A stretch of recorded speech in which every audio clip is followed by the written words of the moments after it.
अस्सलाम वालेकुम, मैं हूं डॉक्टर हसन जावेद और आप देख रहे हैं मेरा डिजिटल चैनल। मुझसे अक्सर पूछा जाता है कि पाकिस्तान की मईशत कैसी जा रही है, तो मैं जवाब में सिर्फ ये कहता हूं कि सिर्फ इसहाक डार साहब की मईशत अच्छी जा रही है, बाकी मुझे पता नहीं। मैं बिल्कुल बेखबर हो चुका हूं और मुझे समझ से बाहर हो चुका है कि ये पाकिस्तान की मईशत के साथ करना क्या चाहते हैं। फिर कहा जाता है कि आप कोई अच्छी खबर दें, तो मैं कहूँगा कि इस मुल्क की अच्छी माशी टीम मिले जो माशी रिफॉर्म्स करे, फिर अच्छे नताइज आएँ तो मैं अच्छी खबरें भी दूंगा। रूस ने पाकिस्तान को रूसी खान तेल पर 30 से 40% रियायत देने से इनकार करते हुए कहा कि वो फिलहाल कुछ भी नहीं दे सकता। अब मैं इससे अच्छी खबर कैसे बनाऊं?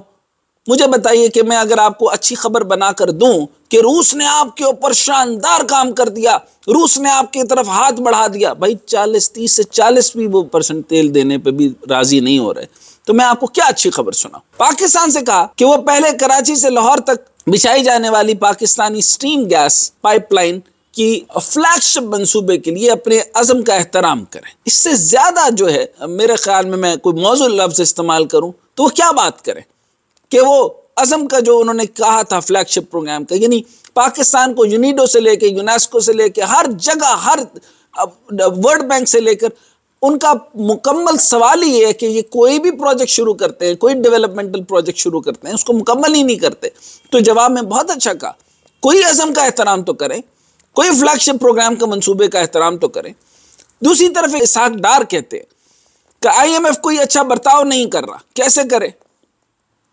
आप उनसे लेवी लेते हैं तो आप इधर लेवी आप बढ़ा रहे हैं, सियासी ने जो है वो गेज लेना है। सियासी गेज लेने के लिए आपने पेट्रोलियम लेवी फिर से देना शुरू कर दी, आपने स्टैंडर्ड रेट अभी दिया, यकदम आप आवाम को अभी झटका नहीं देंगे। कुछ अरसे के बाद जब इलेक्शन के करीब होंगे तो आप कहेंगे हम नहीं थे, तो आप वो जो है वो अगली हुकूमत को जाहिर सी बात है झटका देना पड़ेगा। तो ये तरीकाकार कब तक रहेगा? आप लोग ये है आपकी जमहूरियत, इसलिए मैं आपको मेरिटोक्रेसी और आप लोगों को टेक्नोक्रेसी की तरफ लेकर जाता हूं। मैं कहता हूं कि ये सियासतदान सिर्फ अपनी सियासत की फूफा के लिए और लाला लाला के लिए ये निज़ाम बना रहे हैं। अब आप कहते हैं कि ये कैसे होगा, तो बर्ताव कैसे करें? IMF का बर्ताव हो जाएगा, वो इंटरनेशनल वजूहात हैं, वो पाकिस्तान के साथ बर्ताव अच्छा रखना चाहते हैं, तो चुनाचे उनकी रीजन है वो आपको IMF खोल देंगे, IMF को आपको प्रोग्राम मिल जाएगा। लेकिन ना आप लेवी पूरी कर रहे हैं, ना आप बिजली की खपत का जो उन्होंने रेट बताया ना वो पूरा करते हैं, ना स्ट्रक्चरल इंतजामात है। ये पाकिस्तान के लिए भी अच्छे हैं, जो स्ट्रक्चर चीजें वो बता रहे हैं वो पाकिस्तान के लिए भी मुनासिब है। तो आप अभी तक मुकम्मल नहीं कर पा रहे IMF का कोई प्रोग्राम, तो आप ठीक से चला लें। इसी तरीके से जब उन्होंने ये कहा कि वो बर्ताव अच्छा नहीं कर रहे और कहा कि मुमकिन है कि एक दोस्त मुल्क 3 अरब रुपए देगा, साथ ही एक TV चैनल पर साबिक वजीर खजाना ने भी गुस्सा निकालते नजर आए कि मिफ्ता इस्माइल से पूछा जाए क्या अरेंज करके गए।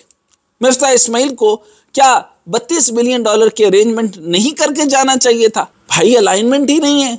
लंदन कहाँ, मिफ्ता कहाँ, मिफ्ता का जहन इधर, मिफ्ता IMF के प्रोग्राम को देख रहा है, IMF से बात कर रहा है। आपने कहा कि उनके साथ अरेंजमेंट करके दे, आपको अपनी सियासत पड़ी है। अंकल इसहाक डार के अपना वो जोड़ तोड़ है, वो डिफेक्टो प्राइम मिनिस्टर की तरह वो इधर आना चाहते हैं।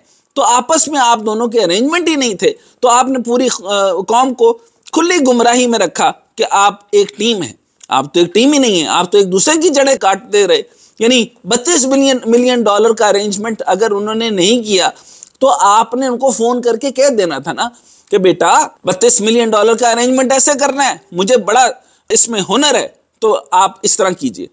अब इसका जवाब तो मिफ्ता इस्माइल ही देंगे कि उन्होंने $32 मिलियन का अरेंजमेंट क्यों नहीं किया। तो मिफ्ता साहब, मैं आपसे सवाल कर रहा हूं इसहाक डार साहब के बिहाफ पे, उन्होंने कहा तो नहीं मुझे, लेकिन बहरहाल आप जरा जवाब दे दीजिए कि $32 मिलियन का इंतजाम क्यों नहीं करके गए, क्यों अरेंजमेंट करके नहीं गए। लेकिन सूरत हाल ये है कि रिजर्व मुबादला के ज़खायर 7.489 अरब रुपए डॉलर रह गए। अब आप इसको समझिए, यानी आप इसको लगभग 489 को छोड़ दीजिए, 7 अरब रह गए।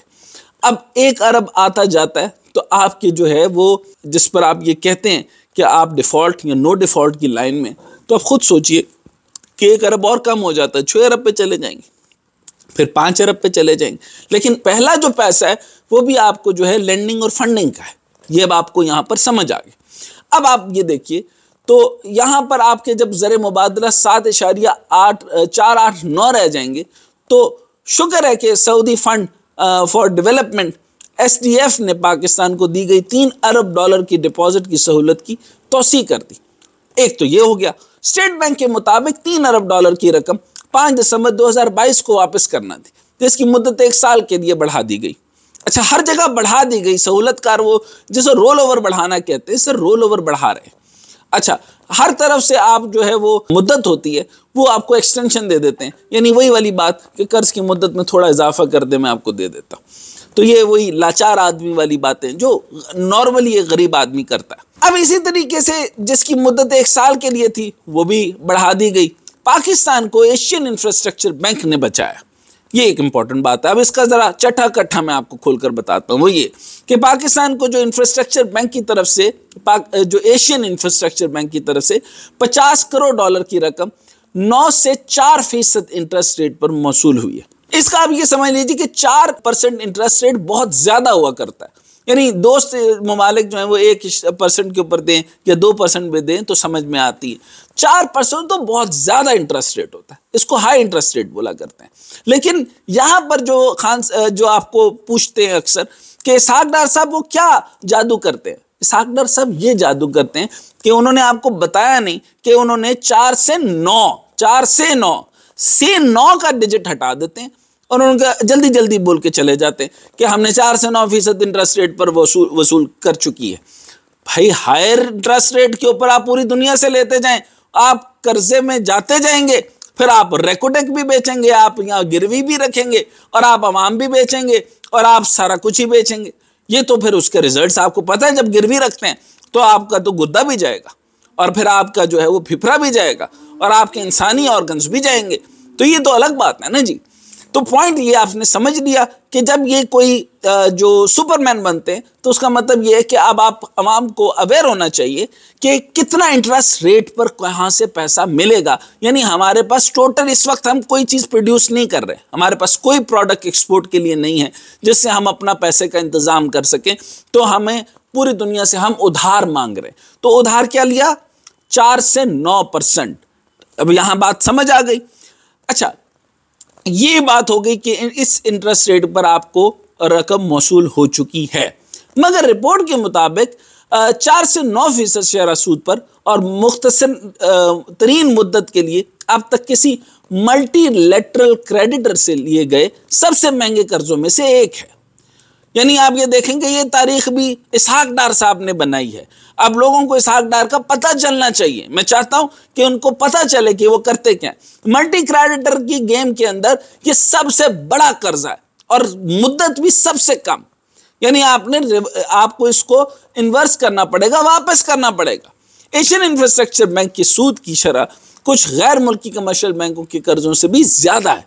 ये कर्ज सेफ ओवरनाइट फाइनेंसिंग रेट, अच्छा इसको अब दोबारा समझ लीजिए, ये safe overnight financing rate SOFR कहा जाता है, इसके ऊपर लिया गया जो फिलहाल 3.8% पर है। पाकिस्तान एक मुकर्रा स्प्रेड और मुतगय्यर कर्जा लेने की लागत के हिसाब से SOFR के ऊपर 0.81% सूद अदा करेगा, जिससे ये तादाद 4.61 हो जाएगी, यानी 4.61% हो जाएगी। ये टेक्निकल के ऊपर आप समझते जाएं कि कैसे टेक्निकली डार साहब जो हैं वो खेलते खेलते आधा आधा बताते बताते कहां पर चले गए।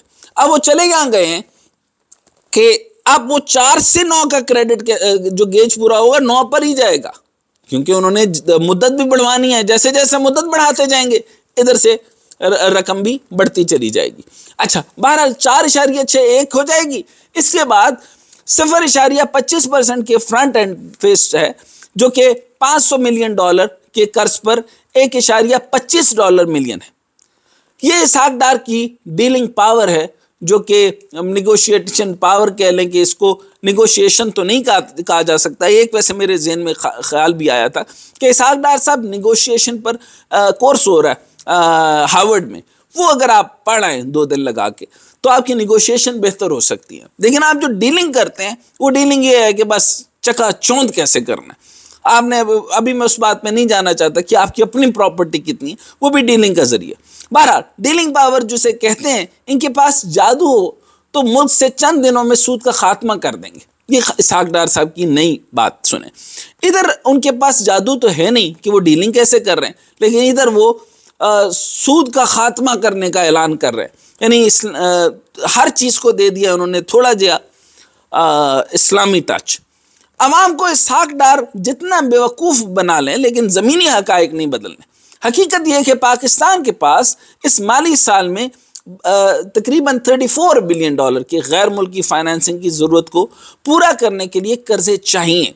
जितने भी महंगे क्यों ना हो, लेने के सिवा कोई चारा नहीं। सूरत हाल यह है कि माली साल के पहले 4 महीनों में सरमायाकारी या FDI में 52% कमी हुई है। फॉरेन डायरेक्ट इन्वेस्टमेंट FDI यानी सादा समझ लीजिए इन्वेस्टर नहीं आ रहा, बाहर से इन्वेस्टर आ नहीं रहा, और उसमें 52% कमी हुई है।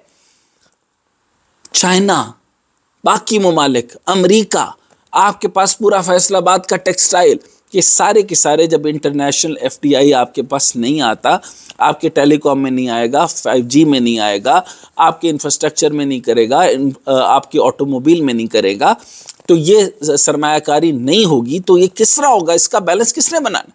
बहरहाल जो 52% कमी हुई जुलाई अक्टूबर 2022 में तरसीलात ज़र की कुल मिकदार $9.9 बिलियन थी, जो पिछले साल की इसी मुद्दत में 10.827 बिलियन अमेरिकी डॉलर से 8.6% कम है। टेक्सटाइल पाकिस्तान की सबसे बड़ी बरामदात। टेक्सटाइल की बरामदात ने मार्च 2021 के बाद से 17 माह की कम तरीन सतह पर आ गई। मुझे याद पड़ता है आज से 3.5 साल पहले मैंने प्रोग्राम किया था टेक्सटाइल के ऊपर, तो वहाँ पर उन्होंने कुछ खुशी का इजहार किया था कि उनको जो है सब्सिडीज़ देने की वजह से जो टेक्सटाइल के रिजल्ट्स थे वो बहुत बेहतर आ गए थे। 5.5 के ऊपर उनकी शरह नमो आ गई थी। बहरहाल जिसकी बड़ी वजह अब अगर इसको देखें कि 17 माह की कम तरीन सतह पर जो आई हैं, इसकी बड़ी वजह टेक्सटाइल में आलमी इक्तसादी सुस्त रवि। अच्छा, इसकी एक रीज़न ये जो मैंने आपके सामने बता रहा हूँ कि ये जो सुस्त रवि और यूरोप, बरतानिया और अमेरिका में बढ़ती हुई महंगाई, तवानाई के बढ़ते हुए अखराजात और मगरब में कर्ज़ों के बढ़ते हुए अखराजात के नतीजे में टेक्सटाइल प्रोडक्ट्स की मांग की कमी है। यानी आपकी हुडी और ये सब कुछ जो जाता है, यहाँ पर बहुत सारा माल बनता है, उनकी वहाँ की परचेज पावर भी कम हो गई। पूरी दुनिया की ग्लोबल रिसेशन का भी इशू है। अब ये सब लोग जानते हैं कि ऑफ कोर्स हमारा GDP कैसे बढ़ना था जब ओवरऑल ग्लोबल जो है वो ट्रेंड्स कम हो, लेकिन प्रोडक्ट्स की कमी टेक्सटाइल पर इस वजह से भी आई। गुज़श्ते साल मुल्क की बरामदात की आमदनी में 19.35 बिलियन अमेरिकी डॉलर तक पहुंच गई थी।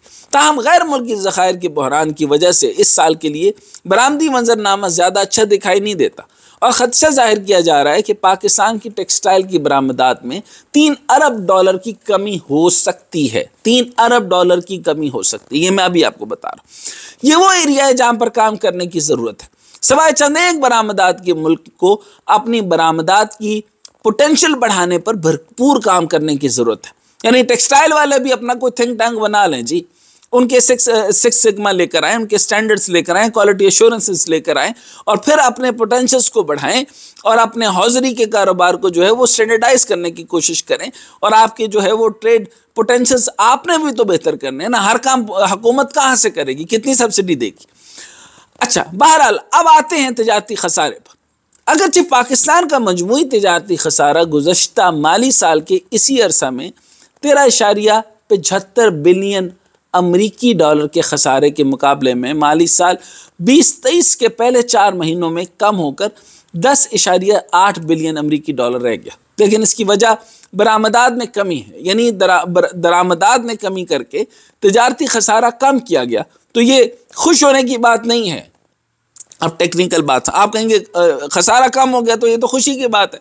नहीं, ये खुशी की बात नहीं है, बल्कि ये इक्तिसादी सुस्त रवि की अलामत। इसका मतलब है कि आपकी इंपोर्ट एक्सपोर्ट या इंपोर्ट्स बहुत ज़्यादा हो रही हैं, या वो भी कितनी हो रही हैं, आप कितनी मांग ले लेंगे। इंपोर्ट्स भी तो तब होंगी तो अमीर लोगों के पास जब उतना पैसा होगा तो लेंगे। आप तो दरमियानी दर्जे के लोग जो शुगर फ्री चॉकलेट खाते थे वो भी अब बेचारे नहीं खा सकेंगे, क्योंकि तिजारती सुस्त रवि हो गई ना। तो अगर आपका ये जो लेवल कम हुआ है, ये इक्तिसादी सुस्त रवि की अलामत। तरसीलात ज़र रेमिटेंसेस पे आ जाइए, मुसलसल कमी हो रही है। टेक्सटाइल केमिकल्स और खुराक दरामद करने वालों की एलसी खोलने से बैंक इनकार कर रहे हैं। अब IMF की भी बात कर लेते हैं। IMF के साथ मुज़ाकरात नवंबर के अवाइल में शुरू होने वाले थे, लेकिन अब IMF के डू मोर का मुतालबा कर रहा है। IMF लिक्विडिटी बढ़ाने और माली खसारे में तोसी से बचने के लिए नए टैक्सों का मुतालबा कर रहा है। IMF पाकिस्तान की तरफ से मुश्तरका आमदनी और अखराजात के मनसूबों से गैर मुतमईन है और इसने इजाफी मालूमात तलब की हैं, बशमूल शल्फशुदा तरक्याती मनसूबों की तफसीलात, जिन्हें अब हुकूमत की अवलीन तरजीह के तौर पर दोबारा शुरू किया गया। यानी अब यहाँ पे मैं जो मुसलसल कहता हूँ कि IMF अगर आपको ये कह रहा है कि भाई वो तरक्याती मंसूबे तो दिखाओ जिसकी वजह से आपको जो है वो रिजल्ट्स आने हैं। अच्छी सड़क भी बनाते हैं तो टूल मिल जाता है, आप अच्छे डैम्स बनाते हैं तो कोई पानी मिलता है, कोई पावर मिलती है, कोई बिजली बेचेंगे, कोई सनतें लगेंगी तो कोई निज़ाम बनेगा। तो IMF आपको सिर्फ यही कह रहे हैं ना कि शल्फशुदा तरक्याती मंसूबों की तफसीलात भेजें, क्योंकि आप तो तफसीलात बना रहे ही नहीं हैं। आपके 9 इक़्तिसादी मंसूबे जो थे CPEC के तहत वो जो थे वो अलग, सूबाई अलग हैं, ये भी किसी को नहीं पता। जैसे मुकबंदास अलग है और उसके अंदर जो गिलगित बल्तिस्तान में सूबाई अलग है और जो मेन है आपका CPEC मंसूबा वो अलग है। इसी तरीके से आपके सारे जो तरजीहात हैं वो मंसूबा बंदी पर होनी चाहिए थी। वो मंसूबा बंदी तो खैर से कई 4 साल हो गए, कई साल हो गए होंगे जब से मैं गौर से इसको देख रहा हूँ। प्लानिंग डिवीजन कोई अच्छा काम कर नहीं रहा। टॉप इकोनॉमिस्ट 2 रखते और वो भी जो है वो सिफारिशें रखते हैं, आखिरी उम्र के होते हैं और आखिरी उम्र में सिर्फ और सिर्फ जो है वो अच्छी और जज्बाती बातें हो सकती हैं। जैसे वो चर्चिल अपनी आखिरी उम्र में जब बात करते थे कि सिर्फ अब बारिश ही इस कौम को बचा सकती है, ये भी अब यही बातें करते हैं कि अब जी कुछ नहीं होने वाला, सब चीज़ें मुक गई हैं। बहरहाल अब अगर आप देखें तो तरजीहात आपके सामने है। दूसरी रिपोर्ट के अंदर IMF ने पाकिस्तान के इस दावे पर भी सवाल उठाया कि वो 855 अरब रुपए के बजट का हदफ के मुकाबले में रवा माली साल में पेट्रोलियम लेवी के जरिए 800 अरब रुपए की आमदनी हासिल कर सकता है। पहली तिमाही में जमा सिर्फ 47 अरब रुपए रही, जो रिपोर्ट के मुताबिक अक्टूबर के आखिर तक 80 अरब रुपए से तजावज़ कर गई।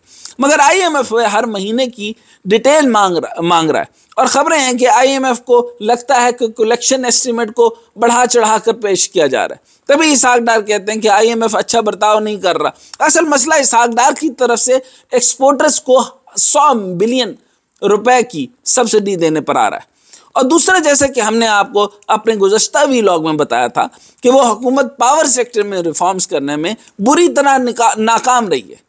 उसका डिटेल हम अक्सर बताते रहते हैं। पावर सेक्टर सर्कुलर डेट या गर्दिशी कर्जा 2.4 ट्रिलियन रुपए तक पहुंच चुका है।